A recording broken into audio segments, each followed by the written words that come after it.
Renewable energy is seen as a future, as it is sought of by more other countries as their alternative of unrenewable energy, including fossil fuel. I bring up the facts which has been brought up by our previous speakers. Firstly, it is already obvious since it is a fact that renewable energy is much more reliable than unrenewable energies nowadays. It has been seen by most countries going green or simply resorting to the use of to the uses of electric vehicles or building solar and wind power plants, hydropower plants, so on and so forth.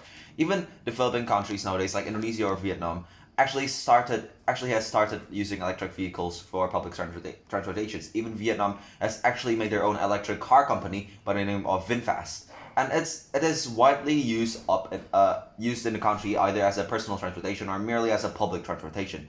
So if these developing countries, which I have mentioned before, has already approved the reliability of renewable energies, then why can't other developing countries, maybe even other third world countries, shift to the more renewable, more reliable renewable energy?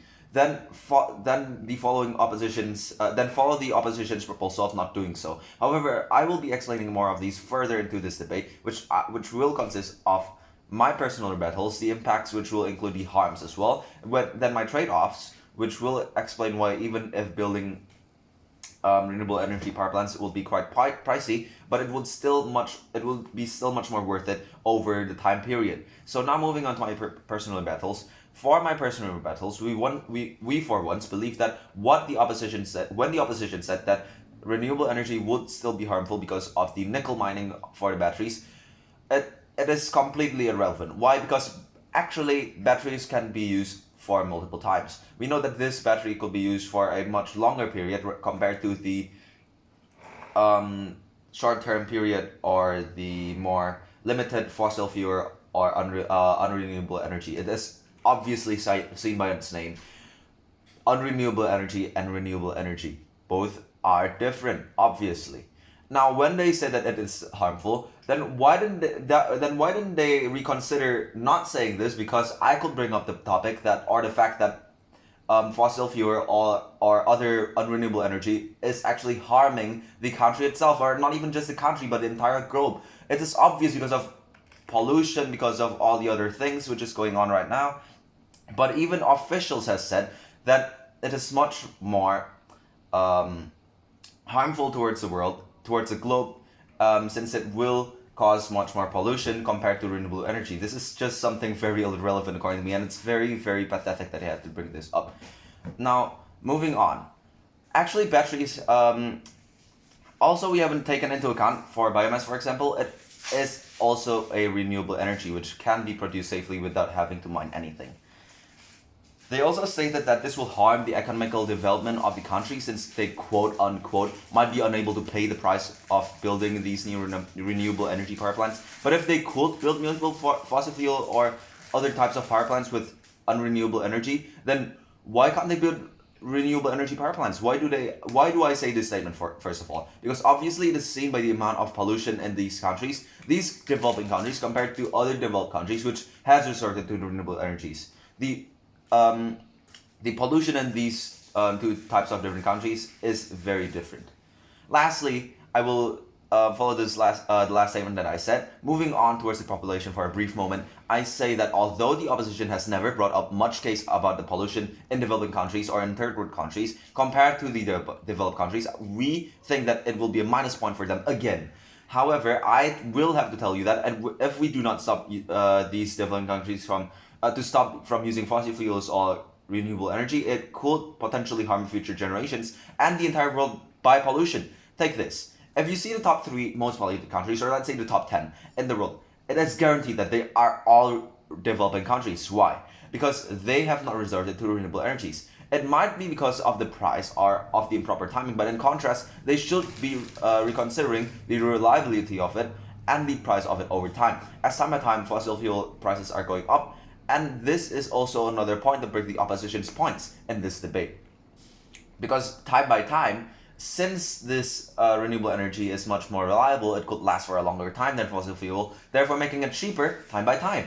Therefore, we think that the opposition's theme statements are completely irresistibly irrelevant, and therefore I will move on to my impacts.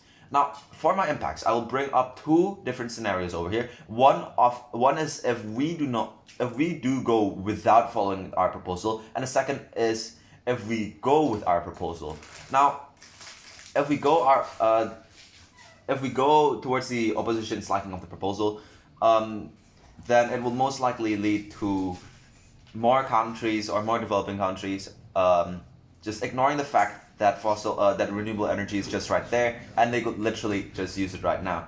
But they still choose to stand with that fact. Now, if we go with if we do go with their proposal, then this will lead to more developing countries also ignoring that fact, and therefore leading to more population in the world, and making the fossil fuel prices go higher. And obviously, fossil fuel is still used very much. Let's say for after and jet engines, or because there hasn't been much electric jets in this era, but in the future there will definitely be. Now, if we do go with our proposal, then more developing countries are actually going to realize that they should shift from these unrenewable energy to this renewable energy, because first of all, it actually does support my first three statements just now. The price of it, because time by time it will become cheaper, the reliability of it, and lastly, the fact that it also decreases pollution in that country, therefore making the people in there to have a better demographics based on their age, because they're definitely going to live for a much longer time by time. Now, moving on to my harms, fossil fuels have lasting effects on our environment.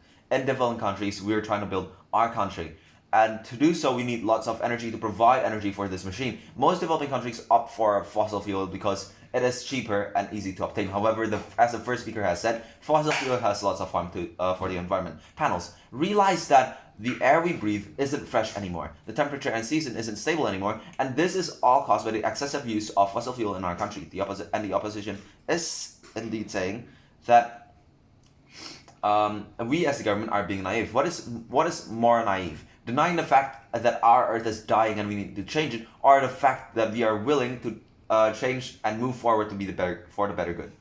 Now, for my trade-off, even if the cost of building these renewable energies power plants would be like the cost of solar panels, the wind or hydropower energies, it will be quite pricey. But then again, even if yes, it is undeniably quite pricey, but also for the fact it could last over a longer time than fossil fuel. Why? Because it has been verified by lots of officials that renewable energy is pricey, so on and so forth, but it could last for a longer time period, therefore making it more worth it and cheaper time by time.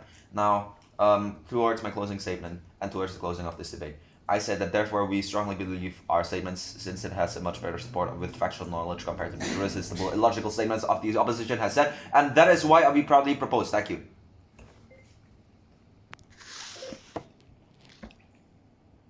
Hi everyone. Genuine reminder that the Asian Parliamentary Tournament is allowing you to speak in 7 minutes 20 seconds. The judge will not take anything after that time.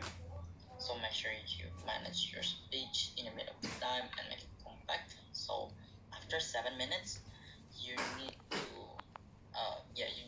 wrap up your speech immediately. Thank you for that speaker. Now welcome the opposition.